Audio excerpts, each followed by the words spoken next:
The Tasmanian Black Wars. The Black War in Tasmania during the early 19th century was a violent conflict distinguished by large-scale assaults, guerrilla warfare tactics, and the promotion of propaganda and laws allowing Aboriginal Tasmanians to be killed. The immediate impacts of this were the expansion of the British colonist land, invading the Aboriginal natives' hunting grounds, and killing of the native Aboriginals. The long-standing aftermath of the conflicts left lasting trauma and stigma within Indigenous communities. The violence and brutality experienced during this war had profound psychological and emotional impacts on the individuals and communities. An estimated 700 to 900 Aboriginals and Tasmanians and over 200 British colonists lost their lives in this devastating conflict, impacting the Aboriginal population and their way of life still to this day. The Black Wars or early conflict started with small attacks from the British colonists against the Aboriginal people. These attacks occurred to defend themselves after kidnapping several Aboriginals. During this 5-month period, several bloody encounters occurred from both parties, known as the Risdon Massacre. The Black Wars can be characterized by back-and-forth competition between two parties to show dominance over who owns the land. The persecution of Aboriginals was not the only attack. There were laws allowing the killing of Aboriginals and information being broadcasted on local news encouraging the killing of Aboriginals. The colonial government implemented policies that aimed to control and subjugate the Aboriginal population. These policies included forced assimilation, segregation, and the removal of children from their families, known as the Stolen Generation.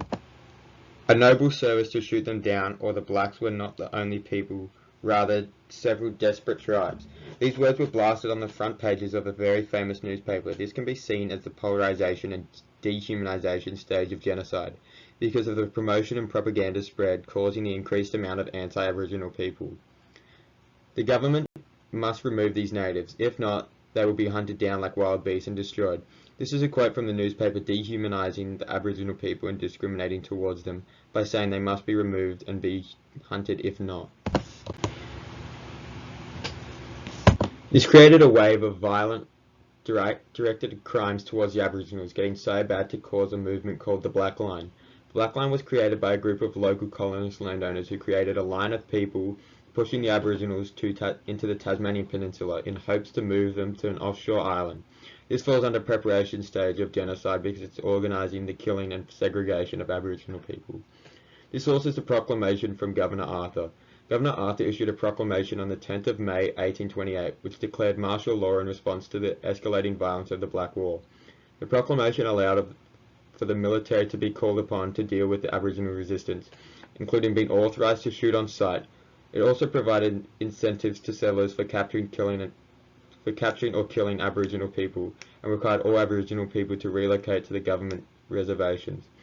The use of martial law and the tactics employed during the Black War have been widely criticised as excessive and contributing to the decimation of Tasmania's Aboriginal population. The Black War was a book by Nicholas Clements. This book talked about the harsh reality of the events during the early 19th century battles between the British colonists and the native Aboriginals. During this period, the colonist Aboriginals would battle over land. This is seen in the book when Clements says, "For over 20 years, black and white people struggled to occupy the same land." This quote from the book shows that the Aboriginal colonists have spent years battling and debating over land with no positive conclusion.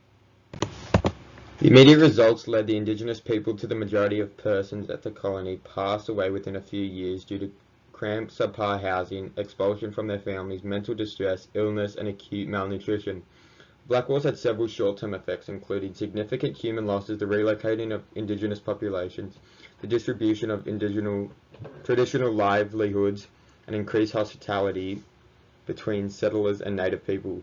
A demographic imbalance was also caused by the decline of Indigenous population as a result of killing the newly discovered diseases, agriculture and trade distributions. The long-term effects of the Black Line were the fear of the colonists by the Aboriginals, causing them to avoid all land that the settlers had taken. One of the most devastating outcomes was the near destruction of the island's Aboriginal community. The Black Wars also set a precedent for Australian colonial policies towards Indigenous people, shaping attitudes and strategies employed during later conflicts on the mainland. The ruthless approach taken by the British in dealing with Aboriginal Tasmanians further solidified a racial hierarchy that favoured Europeans over Indigenous populations. In conclusion, the Tasmanian Black Wars had profound short and long-term effects on the Tasmanian Aboriginal population, the colonisers and the broader society in the short term. The conflict resulted in devastating consequences for the Tasmanian Aboriginal people. Their population was decimated, cultural practices were severely disrupted, and their ancestral lands were taken away. The conflict allowed the British settlers to assert their dominance and establish a colonial presence in Tasmania. The Black Laws also contributed to the persecution of Aboriginal people as inferior, and played a role in justifying discriminatory policies and practices towards them in the years that followed.